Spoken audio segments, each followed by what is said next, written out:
Hello everyone, so welcome back to my YouTube channel. So ഇന്ന് നമ്മൾ എവിടെ പോവാ? ടാറ്റ പോവാണോ? എങ്ങോട്ടാ പോണേ? ടാറ്റ.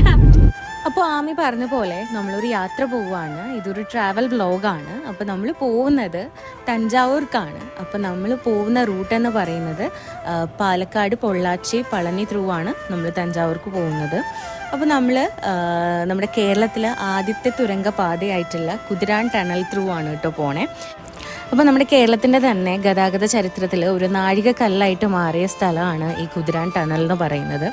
നമ്മുടെ തൃശ്ശൂരിനെയും പാലക്കാടിനെയും ബന്ധിപ്പിക്കുന്ന ഈ ഒരു മലനിര പ്രദേശം ഒരു കാലത്ത് നമ്മുടെ യാത്രക്കാരെയൊക്കെ പേടി സ്വപ്നമായിരുന്നു. കുത്തനെയുള്ള കയറ്റങ്ങളും ഇറക്കങ്ങളും അപകടകരമായിട്ടുള്ള വളവുകളും മണിക്കൂറുകളോളം നീണ്ടു നിൽക്കുന്ന ഗതാഗതക്കുരുക്കും ഇതെല്ലാം നമ്മുടെ കുതിരാൻ ചുരത്തിൻ്റെ സ്ഥിരം കാഴ്ചകളായിരുന്നു. പക്ഷെ എന്നാൽ ഇപ്പോൾ കഥ മാറിയിരിക്കുന്നു. പശ്ചിമഘട്ട മലനിരകളെ തുരന്ന് നിർമ്മിച്ച കുതിരാൻ തുരങ്കം കേരളത്തിലെ ആദ്യത്തെ ദേശീയപാത തുരങ്കമാണ്. ഏകദേശം 1.5 കിലോമീറ്ററിലധികം നീളമുള്ള ഈ തുരങ്കം യാത്രയെ കൂടുതൽ വേഗത്തിലും സുരക്ഷിതമായും മാറ്റിയിരിക്കുന്നു. തുരങ്കത്തിനുള്ളിലേക്ക് പ്രവേശിക്കുമ്പോൾ ഒരു പ്രത്യേക അനുഭവമാണ്. പുറത്തുനിന്നുള്ള പ്രകൃതി ദൃശ്യങ്ങളിൽ നിന്നും പെട്ടെന്ന് ആധുനിക സാങ്കേതിക വിദ്യയുടെ ലോകത്തേക്ക് കടന്നു വരുന്നത് പോലെ തോന്നും. മികച്ച ലൈറ്റിംഗ് സംവിധാനവും വെന്റിലേഷൻ സംവിധാനവും സുരക്ഷാ സംവിധാനങ്ങളും എല്ലാം ഇവിടെ ഒരുക്കിയിട്ടുണ്ട്. കുതിരാൻ എന്ന പേരിനും ഒരു കൗതുകമുണ്ട്. ഈ മലയുടെ ആകൃതി കുതിരയുടെ രൂപത്തോട് സാമ്യമുള്ളതിനാലാണ് ഈ പ്രദേശത്തിന് കുതിരാൻ എന്ന പേര് ലഭിച്ചതെന്നാണ് പറയപ്പെടുന്നത്. ഇന്ന് ദിവസേന ആയിരക്കണക്കിന് വാഹനങ്ങൾ ഈ തുരങ്കത്തിലൂടെ കടന്നു പോകുന്നുണ്ട്. മുമ്പ് മണിക്കൂറുകൾ എടുത്തിരുന്ന യാത്ര ഇപ്പോൾ വളരെ എളുപ്പവും സുരക്ഷിതവുമായി മാറിയിരിക്കുന്നു. അതുകൊണ്ട് തന്നെ കുതിരാൻ തുരങ്കം ഒരു റോഡ് പദ്ധതി മാത്രമല്ല, കേരളത്തിലെ വികസനത്തിൻ്റെ ഒരു പ്രതീകം കൂടിയാണ്. അപ്പോൾ കുതിരാനിലൂടെ യാത്ര ചെയ്യുമ്പോൾ നമ്മൾ കാണുന്നത് നമ്മുടെ മനുഷ്യൻ്റെ കഠിനാധ്വാനവും സാങ്കേതിക മികവും എല്ലാം പ്രകൃതിയോടൊപ്പം മുന്നേറാനുള്ള ശ്രമവും കൂടിയാണ്. അപ്പോൾ അതൊക്കെ കാണുമ്പോൾ നമ്മൾ ഭയങ്കര ഹാപ്പി ആവും. അപ്പോൾ നമ്മൾ ഓൺ ദ വേ തന്നെ ഒരു റെയിൻബോയും കൂടെ കണ്ടു, ചെറിയൊരു മഴ കിട്ടിയിട്ടുണ്ടായി. ആൻഡ് അതിന് ശേഷം അതിലും ബ്യൂട്ടിഫുൾ ആയിട്ടുള്ള ഒരു കാഴ്ചയാണ് കണ്ടത്. നമ്മുടെ പാലക്കാടിൻ്റെ സ്വന്തം കൊല്ലങ്കോട് ആ റൂട്ട് ത്രൂ ആണ് കേട്ടോ നമ്മൾ പോയത്. എന്ത് ബ്യൂട്ടിഫുൾ ആണെന്നറിയോ, ചുറ്റും മലകളും പാടങ്ങളും അതിൻ്റെ നടുവിലൂടെയുള്ള ഈ ഒരു യാത്രയും എനിക്ക് ഭയങ്കര ഇഷ്ടപ്പെട്ടു. അപ്പോൾ നമ്മുടെ കൊല്ലങ്കോട് നമ്മുടെ പാലക്കാട് ജില്ലയിലാണ് കേട്ടോ. അപ്പോൾ ഇത് ആക്ച്വലി എന്താ പറയുക, പ്രകൃതിയുടെ ഒരു അനുഗ്രഹം കിട്ടിയൊരു സ്ഥലമാണ്. നമ്മൾ പെട്ടെന്ന് കൊച്ചിയിൽ നിന്നൊക്കെ യാത്ര ചെയ്യുമ്പോഴത്തേക്ക് ഭയങ്കര ഒരു റിലാക്സ്ഡ് ഫീല് നമുക്ക് തോന്നും. നല്ല പച്ചപ്പാർന്ന നെൽപ്പാടങ്ങളും അതുപോലെ തെങ്ങിൻ തോപ്പുകളും മലനിരകളും എല്ലാം കൂടെ ഒരു ബ്യൂട്ടിഫുൾ ക്യാൻവാസിലെ ഒരു ചിത്രം വരച്ച പോലെ തന്നെ തോന്നും.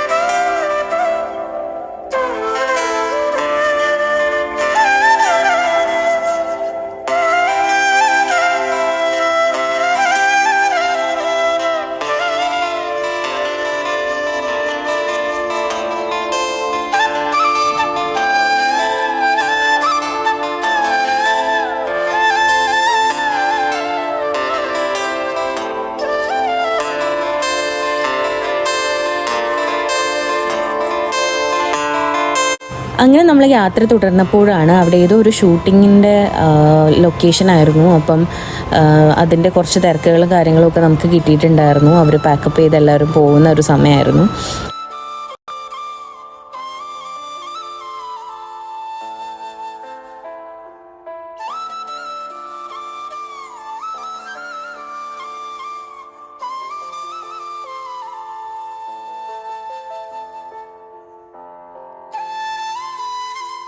അങ്ങനെ നമ്മൾ പക്ഷേ ഇടയ്ക്ക് നമുക്കൊരു പ്രശ്നം പറ്റുക വെച്ചാൽ നമുക്ക് കുറച്ചധികം ടൈം കൊല്ലങ്കോട് സ്പെൻഡ് ചെയ്തു. കാര്യം കുറച്ച് നേരം അവിടെ ഒന്ന് ഇറങ്ങി നിന്ന് കാണാൻ എടുക്കുകയൊക്കെ ചെയ്തു. അപ്പോഴേക്കും നമ്മൾ കുറച്ചും കൂടെ ലേറ്റായി. അപ്പോൾ നമ്മൾ ഉദ്ദേശിച്ച ടൈമിനെക്കാട്ടി ഒരു 2 hours എക്സ്ട്രാ ആയി. ഇടയ്ക്ക് നമുക്ക് വഴി തെറ്റി, മാപ്പ് റീറൂട്ട് ചെയ്തു. അങ്ങനെ നമുക്ക് ഹൈവേന്ന് നമ്മൾ മാറി വേറൊരു റൂട്ടിൽ കയറി. അപ്പോൾ അങ്ങനെയുള്ള കുറച്ച് പ്രശ്നങ്ങൾ ഇടയ്ക്ക് വന്നിട്ടുണ്ടായിരുന്നു. അപ്പോൾ നമ്മൾ തമിഴ്നാട് കയറിയപ്പോൾ തന്നെ അത്യാവശ്യം ലേറ്റായി. ആൻഡ് കുറച്ചൊക്കെ അങ്ങോട്ട് പോയപ്പോഴത്തേക്ക് നമുക്ക് ഒട്ടും ലൈറ്റ്സും ഒന്നും ഇല്ലാണ്ടായി. പിന്നെ ഡ്രൈവിങ് നമുക്ക് ചെറുതായിട്ടൊരു ഡിഫിക്കൽട്ടായിട്ട് തോന്നി. കാര്യം സ്ട്രീറ്റ് ലൈറ്റ്സോ കാര്യങ്ങളോ ഒന്നുമില്ല. അതുമാത്രമല്ല ഹൈവേയിലോട്ട് കയറുമ്പം ഇഷ്യൂസൊന്നുമില്ല. അങ്ങനെ പിന്നെ നമ്മൾ ഡിസൈഡ് ചെയ്തു നമുക്ക് എവിടെയെങ്കിലും ഒന്ന് സ്റ്റേ ഓവർ ചെയ്യാമെന്ന്. അങ്ങനെ നമ്മുടെ പളനിയിൽ നമ്മൾ എന്ത് ചെയ്തു, ഒന്ന് സ്റ്റേ ചെയ്തിട്ട് വെരി നെക്സ്റ്റ് ഡേ അമ്പലത്തിൽ തൊഴുതതിന് ശേഷം നമുക്ക് പിന്നെ തഞ്ചാവൂർക്ക് പോകാം എന്നുള്ളൊരു തീരുമാനത്തിലോട്ട് വന്നു. ആൻഡ് ദെൻ നമ്മൾ പളനിയിലോട്ട് പോവുകയാണ്. അപ്പോൾ നിങ്ങൾക്ക് കാണാൻ പറ്റും ഇമെയിലിൽ മലയുടെ മുകളിൽ കാണുന്ന അമ്പലമാണ് കേട്ടോ പളനി. അങ്ങനെ it's been A long, I think നമ്മൾ 2022 എന്തോ ആണ് ലാസ്റ്റ് പോയെന്ന് തോന്നുന്നു. ആൻഡ് ഇതൊരു സഡൻ ഡെസിഷനായിട്ട് നമ്മൾ പെട്ടെന്ന് മുരുകൻ്റെ മുന്നിൽ എത്തിയ പോലെ, ദൈവത്തിൻ്റെ മുന്നിൽ എത്തിയ പോലെ ഫീൽ ചെയ്യുകയാണ്. ആൻഡ് അത് ഭയങ്കര ഹാപ്പി ആയിട്ട് തോന്നി. പെട്ടെന്ന് ആണെങ്കിലും എന്തെങ്കിലും ഒരു നമുക്ക് എല്ലാവർക്കും ഒരു എനിക്കെന്തോ ഒരു പ്രത്യേക ഒരു ഫീല് തോന്നിയിട്ടുണ്ടായി. There will be some reason for rerouting our way എന്നുള്ളത്. ആൻഡ് അങ്ങനെ അപ്പോൾ നമ്മൾ ഒരു ദിവസം അവിടെ സ്റ്റേ ചെയ്തിട്ടാണ് എന്ത് ചെയ്തത്, തഞ്ചാവൂർക്ക് പോയത്. അപ്പോൾ ഇനി പളനി വിശേഷങ്ങളാണ്.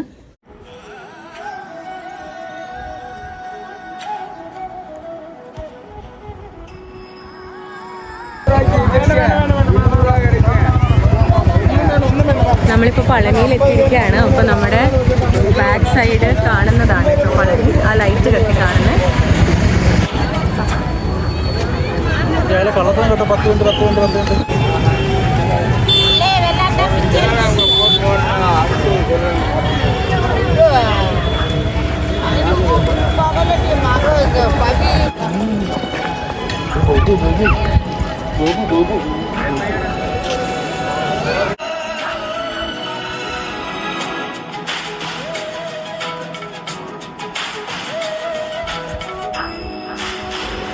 അപ്പോൾ നമ്മുടെ അമ്പലത്തിൽ പടി കയറുന്നതിന് തൊട്ട് മുന്നേ ആയിട്ട് തന്നെ നമ്മുടെ ആ ഓൺ ദ വേയിൽ തന്നെ മൊബൈൽ ഫോൺ ഡെപ്പോസിറ്റ് ചെയ്യുന്ന സ്ഥലമുണ്ട്. അപ്പോൾ ക്ലോക്ക് റൂം പോലെ.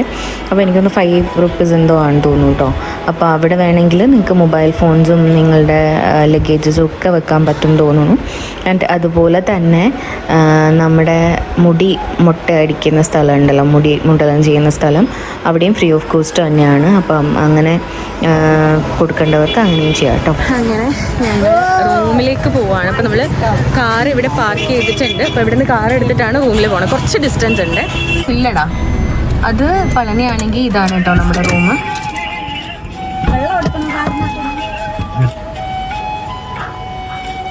ഇത്രയും ഡിസ്റ്റൻസ് ഇല്ല, കുറച്ചധികം ഡിസ്റ്റൻസ് ഉണ്ട്. പക്ഷെ നമ്മൾ തൊട്ടടുത്താണ്. വഴി കറങ്ങി പോകേണ്ടി വരും. രാവിലെ ബഗ്ഗി ഉണ്ടെന്നാണ് ഇവർ പറയുന്നത്. നാളെ രാവിലെ നോക്കാം. അപ്പോൾ ബാക്കി വിശേഷങ്ങളുമായിട്ട് അടുത്ത വീഡിയോയിൽ കാണാം. ബൈ.